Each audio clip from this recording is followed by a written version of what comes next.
The daughter was returning home as a district magistrate. The old father was found begging at a railway station.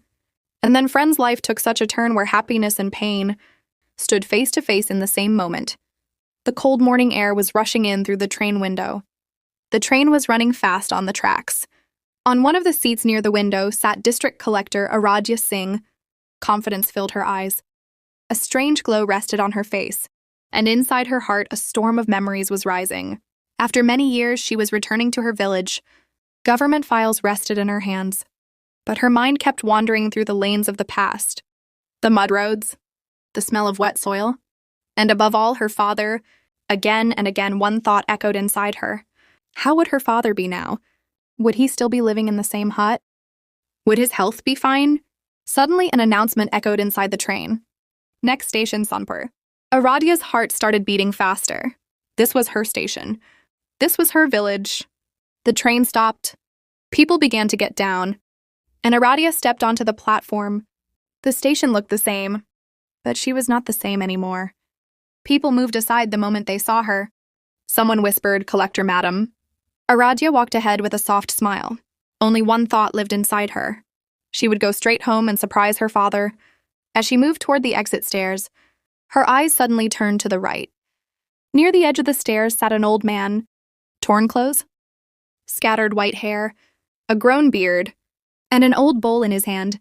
He was counting a few coins inside that bowl, as if every coin was holding his life together. At first, Aradhya looked away, thinking that beggars were seen at every station, but her steps stopped on their own. Her heart whispered, "Stop." She turned back and looked again. His fingers were trembling. Deep exhaustion lived in his eyes, and something on his face felt painfully familiar. Her heartbeat grew louder. Slowly, she walked toward him, and without realizing it, the word escaped her lips. "Babuji." The old man lifted his head. The moment his eyes met hers, they filled with tears. The bowl slipped from his hand. Coins scattered on the ground. Tears flowed freely from his eyes. With a trembling voice, he said only one word, "Aradhya." In that moment, her entire world froze.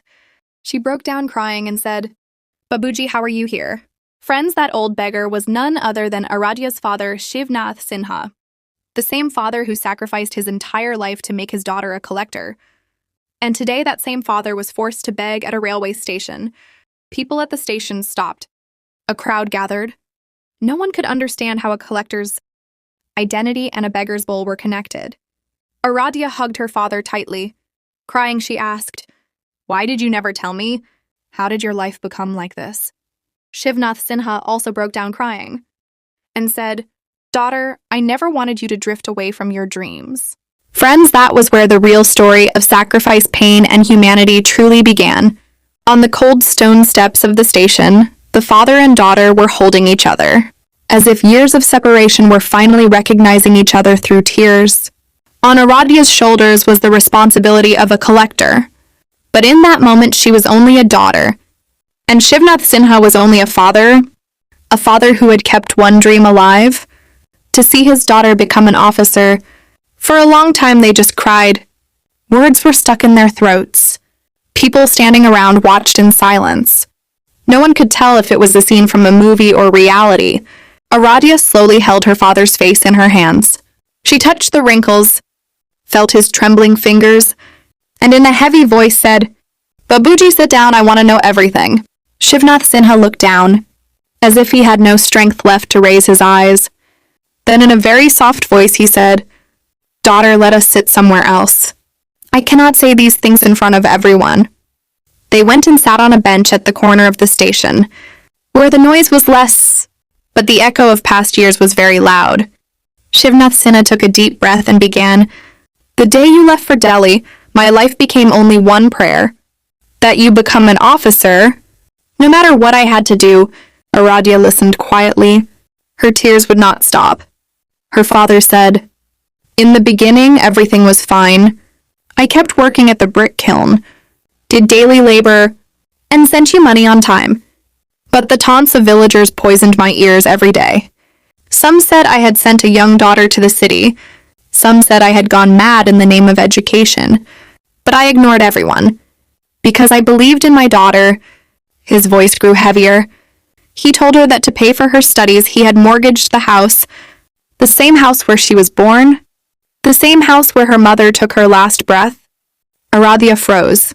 With a trembling voice, she asked, "Why did you never tell me?" He replied simply, "If I had told you, you might have compromised your dreams, and I did not want that. After mortgaging the house, I lived in it as a tenant, worked day and night to pay the moneylender, but fate had something else written. One day while working at the kiln, I injured my leg badly. The doctor told me not to do heavy work for months, but daughter hunger does not wait. I hid my pain and tried to work, but my condition worsened. Work stopped. Money stopped, and the moneylender lost patience. One day he said clearly, 'Either pay the money or leave the house.' That day I felt helpless for the first time. No house, no work, and no courage to ask anyone for help.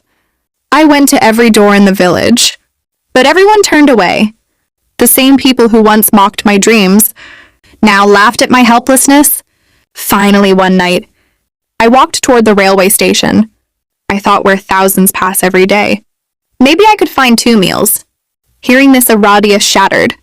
She held her father's hand tightly and said, 'Babuji, how did you bear all this alone?'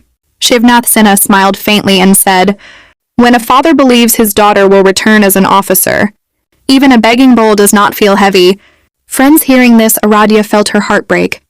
She realized that the chair she had reached was built on her father's sacrifice and tears. She wiped her tears, held his hand firmly, and said with determination, 'Babuji, you will not stay here even for a moment anymore.' Her father panicked, looked around nervously, afraid of her reputation, and said, 'No, daughter. People will talk. You are a collector? Your father was begging at a station.' Aradia interrupted him firmly.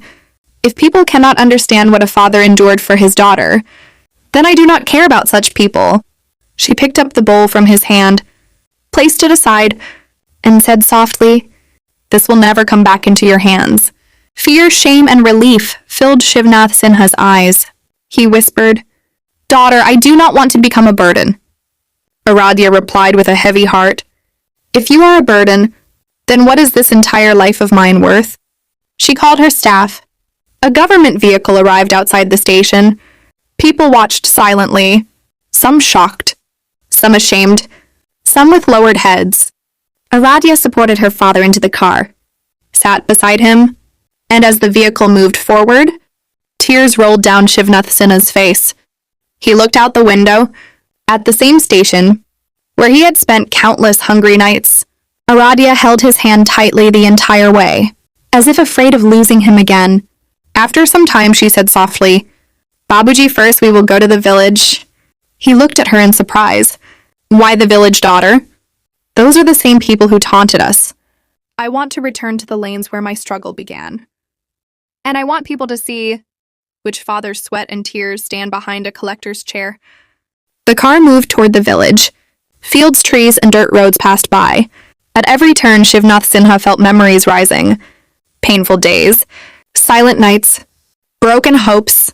As the car reached the edge of the village, some people noticed the government vehicle. Slowly, a crowd gathered. Whispers spread. A big officer had arrived. No one imagined that the old man sitting inside was the same Shivnath Sinha, the man once mocked and ignored. The car stopped in front of their old house, the same house that now belonged to someone else. Shivnath Sinha stared at the door, the place where he once held his daughter in his arms. Aradia placed her hand on his shoulder and said, 'Babuji, this house may not be ours anymore, but your respect is still alive in this soil.' Some villagers stepped forward. One gathered courage and asked, 'Madam, who are you?' Aradia replied calmly but firmly, 'I am the daughter of this village, and this is my father.' The crowd froze, heads lowered, faces filled with regret. In that moment, the air of the village changed. The man once called useless now stood as the identity of a collector. The courtyard that once echoed with taunts now held heavy silence. Shivnath Sinha stood there, looking at his village. His eyes no longer carried fear, only tired peace. Aradia stood beside him, holding his hand tightly. as if promising never to let go. Some elders came forward, their eyes filled with shame. One said softly, "Daughter, forgive us. We failed to understand your father." Shivnath Sinha's eyes filled with tears. He lowered his head. Years of burden lifted. Aradhya looked at the villagers and said, "Forgiveness is complete only when thinking changes. My father never asked anyone for anything. He only believed in his daughter." Many eyes filled with tears. Someone said, "We thought he was mad, dreaming of making his daughter an officer. Today we understand the madness was in our thinking." Aradhya asked her father to walk with her. They walked through the lanes where he once went for labor. Every step held a memory. Every corner held an insult. But today there was no pain, only quiet pride. Some villagers followed silently, each fighting their own thoughts. Aradhya stopped at the village platform, the same place where councils once mocked her father. She stood there and said, "I have not come here with power or position.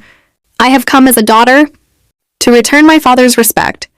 She spoke of her mother, of selling the house, of sleeping hungry, of standing on station steps. With every word, heads lowered further. She said, "If I am a collector today, it is less because of my hard work, and more because of my father's sacrifice." Shivnath Sinha could not stop himself. With a choked voice, he said, "I never wanted revenge. I only trusted my daughter," fell at his feet, crying, asking forgiveness. Aradhya lifted them and said, "My father does not need your feet. If you want forgiveness, never stop your children from dreaming." That day the village did not see just a collector. It saw the power of a father's sacrifice. For the first time, people understood. As Aradhya and Shivnath Sinha walked back from the village platform, both were silent. But this silence was no longer filled with pain. It carried relief. The village lanes were the same. The soil was the same. But today respect had replaced ridicule. Aradhya held her father's hand tightly. With every step she was assuring him, "You will never walk alone again." People stood on both sides of the road, some with wet eyes, some with bowed heads, and some questioning their own past behavior. Shivnath Sinha looked around. At the same places where he once felt invisible, today every gaze acknowledged him.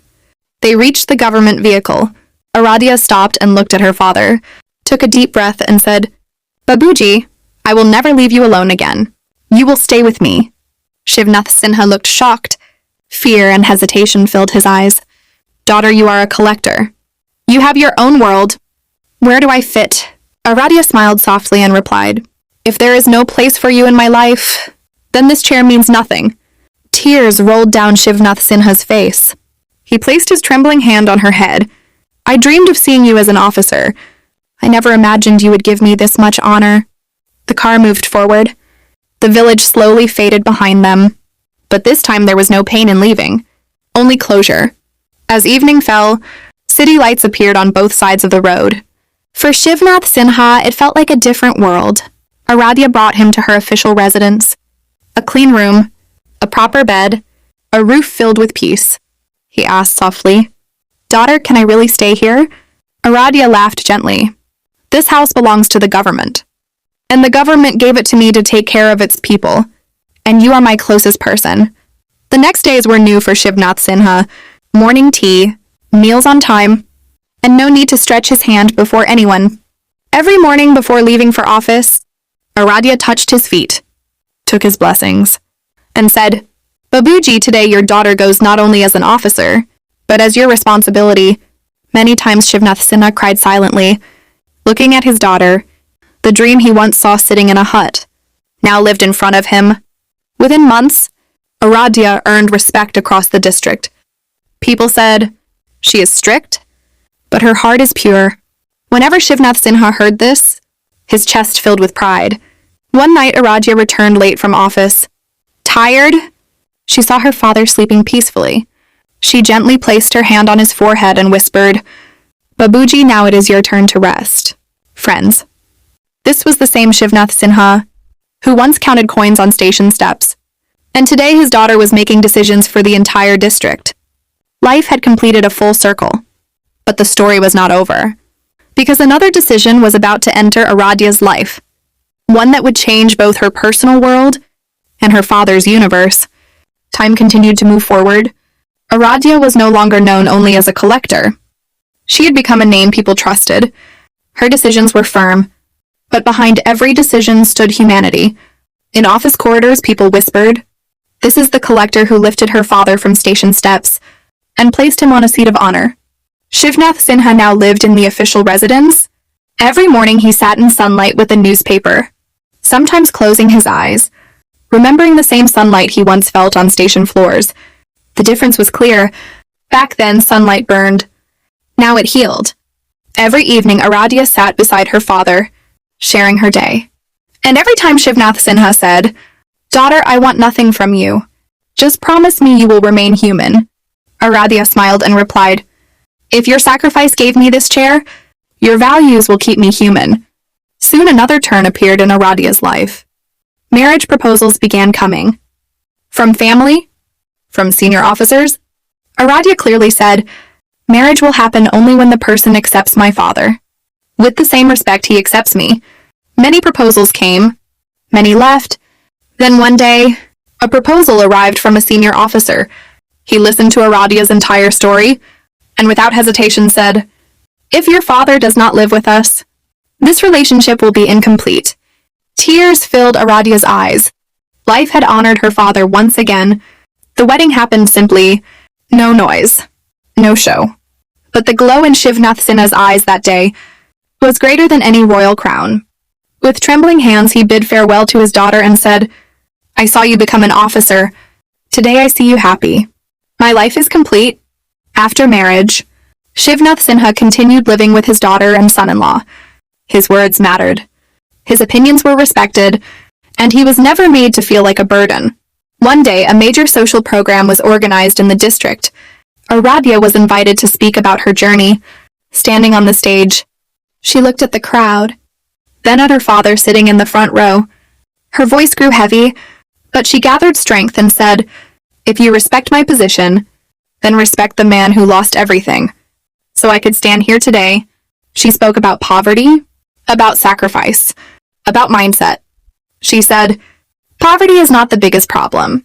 Crushing dreams is..." But today those tears carried pride. After the program, people came to him. Some touched his feet. Some apologized. Some promised never to stop their children from dreaming. That night, Shivnath Sinha remembered the station steps and smiled softly. Maybe those nights were not wasted. If that pain could build my daughter and the future of many children. Friends, stories like this never end. They live in every father who erases himself for his children. They live in every daughter who never forgets her roots. A chair can be high, a position can be powerful, but nothing stands taller than a father's shoulders. This is not just Aradia's story. This is the story of every Shivnath Sinha and every child whose dreams are built on silent sacrifice. Friends, this story does not end with applause. It does not end with a wedding. And it does not end with a government position, because stories like this never truly end. They live on railway station steps. They live on construction sites. They live in silent prayers whispered by tired fathers. Shivnath Sinha once sat on cold stone, counting coins, not knowing if tomorrow would bring food, but even in that darkness, he never questioned his daughter's dream. He never asked, "What will I get in return?" He only believed, and that belief became power. Aradia never forgot where she came from. She never forgot the hunger behind her success, the tears behind her medals, the silence behind her achievements. Whenever she signed a file, she remembered the hands that once trembled holding a begging bowl. Whenever she punished injustice, she remembered the man who endured injustice quietly. Whenever she spoke about development, she spoke about dignity. Years later, at another railway station, Aradia stood watching people walk past. Among them were laborers, begging elders, tired parents. She did not look away. She remembered. She ordered shelters, medical camps, education programs, not as charity, but as respect. Shivnath Sinha watched all this quietly, proud, peaceful. One evening he said softly, "Daughter, I used to think my life was wasted." Aradia held his hand and replied, "Babuji, your life built mine." That night, Shivnatsena slept with a calm heart, knowing his pain had meaning. Friends, remember this. Success is loud. Sacrifice is silent.